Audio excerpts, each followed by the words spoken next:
নিউটাউন সহ কলকাতার বিভিন্ন এলাকায় শবে বারাতের রাত্রে ছেলেপুলেদের সব স্টান্ট করা থেকে শুরু করে আরও সব মানে বাইক নিয়ে আজে বাজে কার্যকলাপের ভিডিও একটা ভাইরাল হয়েছে। এবং সেটা নিয়ে আমার এক জুনিয়র ভাই, কলেজে আমার সঙ্গে জুনিয়র ছিল, তার সঙ্গে একটু বাকবিতণ্ড হয়ে গেছে।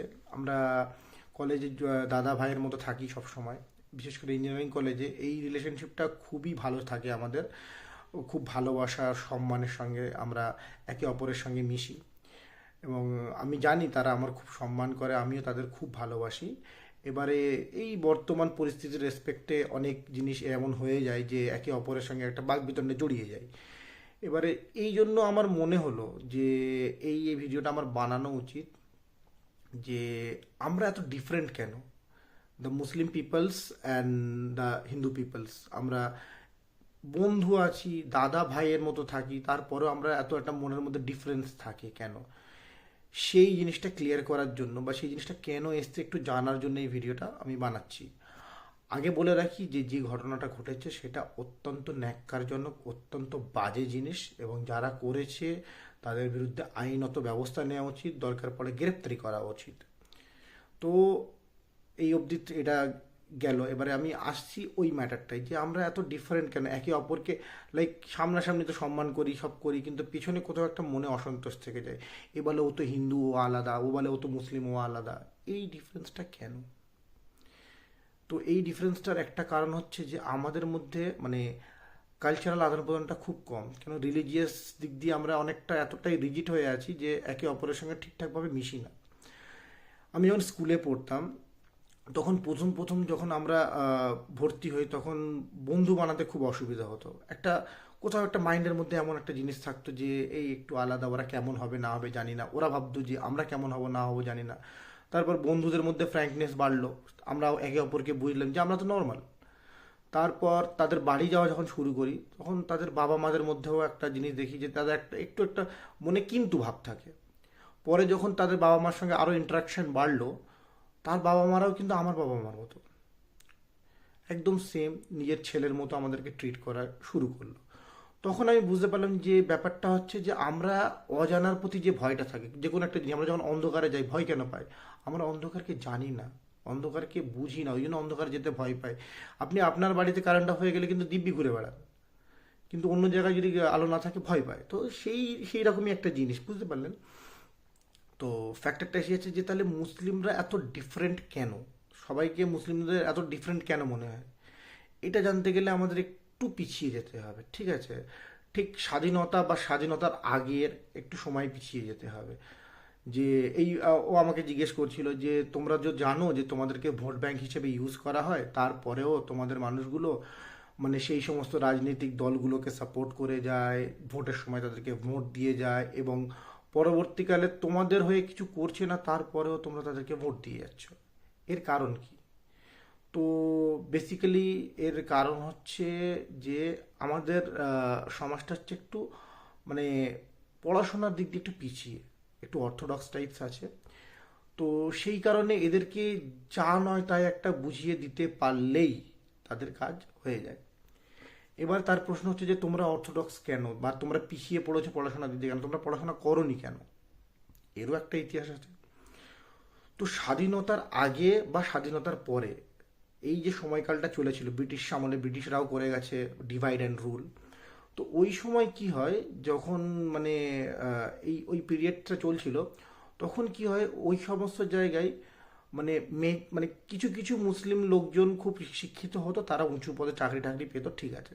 কিন্তু মেজরিটি অফ দ্য মুসলিম যারা ছিল তারা কিন্তু চাকরি বাকরি খুব একটা পেতো না।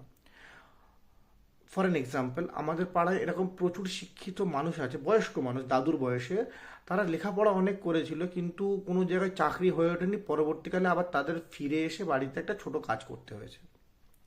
তো যখন একটা উচ্চ শিক্ষিত মানুষ যে জব পেল না এবং তাকে একটা ছোটোখাটো কাজ করতে হলো, সে তখন কি ভাববে যে আমি আমার ছেলের পেছনে এত সময় এত টাকা নষ্ট না করে একে যদি ছোটোবেলা থেকে কাজ শেখাই, তাহলে এ কাজে এতটা দক্ষ হয়ে উঠবে যে এ নিজের জীবনটা অনেক স্মুথলি চালাতে পারবে। এই চিন্তা ভাবনার পর থেকে কি হয়, মুসলিম সমাজে একটা শিক্ষার অধঃপতন ঘটে। বাবা মা বলবো না, দাদুরা অনেক শিক্ষিত থাকা সত্ত্বেও বাবারা শিক্ষিত নয়, আমরা দেখেছি। তার কারণ কি, দাদুরা দেখেছে দাদুরা জব পায়নি, দাদুরা ঠিকঠাক কাজ পায়নি, আবার ফিরে এসে কে দর্জি কাজ শুরু করেছে, কে কাপড় নিয়ে কাজ শুরু করেছে, কে লিক সারা। এই জন্য দেখবেন ম্যাক্সিমাম বলে ছোটো পাংচার লাগা দেয়, ওটা হচ্ছে মানে মুসলিমরা, এটা একটা স্টিরিও টাইপ বাট আছে, পাংচারের দোকান করে বা নাপিতের দোকান করে, মানে ছোট ছোট যে সমস্ত জিনিসগুলো, মানে যে কোনো লো লেভেলের ব্যবসা থেকে এরা শুরু করে ব্যবসাগুলো করে। তো যখন ব্যবসা করে এর একটা জায়গায় প্রতিষ্ঠিত হলো, সেই ছোট ব্যবসাকে এত বড় করলো যে আজ আজ 50-100 বাইক তারা সার্ভিস করে প্রচুর টাকা কামাচ্ছে। কিন্তু টাকা কামালে কী হবে, তার লাইফস্টাইল হয়তো চলে এসছে, টাকা চলে এসছে, কিন্তু শিক্ষাটা আসেনি, সেই অ্যাওয়ারনেসটা আসেনি।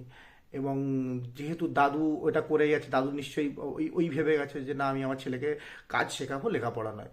তো আমাদের দেখা গেছে দাদু লেখাপড়া জানে, বাবা কিন্তু জানে না। আর বাবা যেহেতু জানে না, বাবা আবার চেষ্টা করেছে যে ছেলে পুলেকে লেখাপড়া শিখিয়ে একটা জায়গায় পৌঁছাবো। ঠিক আছে, এবারে এমনও অনেক বাবা আছে যারা এমনও করে গেছে যে না, ওই দাদুর মতোই থট, কি দরকার এত পড়াশোনা শিখে উঠে তুই এসে আবার সেই দর্জি কাজ করবি, কাপড়ের ব্যবসা করবি, পাংচার লাগাবি, দোকান খুলবি, এই সমস্ত করবি। তো তার থেকে ভালো তুই ছোটোবেলা থেকে এইসব কাজগুলো শেখ, তুই দক্ষ হয়ে যাবি, তুই অনেক টাকা কামাবি। এই থটের জন্য আমাদের লেখাপড়াটা গেছে পিছিয়ে। আর এই লেখাপড়া যখন পিছিয়ে গেছে, নেতারা কি করছে, নেতারা এসে ভয় দেখায়, অমুক পার্টি যদি এসছে তোদের মারবে, তোদের এই করবে, ওই করবে, কাটবে, হেন তেন করবে, তার থেকে বেটার তোরা আমাদেরই ভোট দে। রাস্তা একটু খারাপ তো কি হয়েছে, বেঁচে তো আছিস, সিএ এনে দেবে, পার করে দেবে, তোদের ব্যবসায় জিএসটি লাগিয়ে শেষ করে দেবে। এই যে ভয়গুলো দেখিয়েছে, এবার এরা ভাবছে যেহেতু কম লেখাপড়া জানে না, হ্যাঁ হয়তো ঠিক, হয়তো বা ঠিক আছে।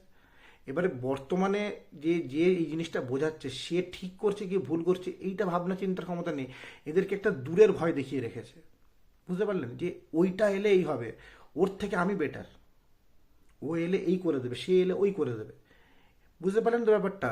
জাস্ট লাইক বর্তমান গভর্নমেন্টের হিসেবে যে কিছু হলে ভারতের কি প্রবলেম হচ্ছে দেখে লাভ নেই, পাকিস্তানের সঙ্গে আমরা দেখে নেবো। বুঝতে পারছেন তো, মানে ভারতের ইন্টারনাল এত প্রবলেম যার জন্য তোমাকে গভর্নমেন্ট বানানো হয়েছে, সেটা তো আমি দেখছি, তুমি দেখছোই না। তুমি বলছো কি পাকিস্তানের থেকে তো বেটার আছি, পাকিস্তানে পেঁয়াজ এত টাকা কিলো, আমাদের এখানে এত টাকা কিলো, পাকিস্তানে এই প্রবলেম আমাদের, মানে দূরের একটা প্রবলেমকে দেখিয়ে কাছের প্রবলেম থেকে সরিয়ে নেওয়া, নিজের স্বার্থ সিদ্ধি করা।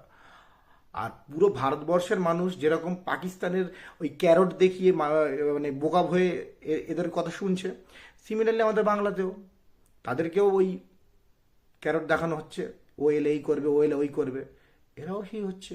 সারা ভারতবর্ষে এত কোটি মানুষ যদি বোকা হয়, তাহলে বাংলার মধ্যে যে পরিমাণ মুসলিম পপুলেশন আছে, এরা কেন বোকা হবে না? হবে। আর এদের এই অশিক্ষার কারণেই, এরা পিছিয়ে গেছে। এরা সব জায়গায় গিয়ে মানে মানে অপমানিত হচ্ছে, নিজের ব্যবহারগুলো খারাপ করে ফেলেছে, এই ব্যবহারের কারণে সব জায়গা থেকে বেরিয়ে আসতে হচ্ছে এদেরকে। সম্মান পায় না, ট্রাস্ট মি, সম্মান পায় না। যে কোনো জায়গায় গেলে আমাকে অনেক কথা শুনতে হয়। এই আজকে যে ওই শোবে বেড়াতে যে ঘটনাটা ঘটেছিল, অবশ্যই খারাপ ঘটনা, যার জন্য আমাকে আজ এত কিছু শুনতে হচ্ছে।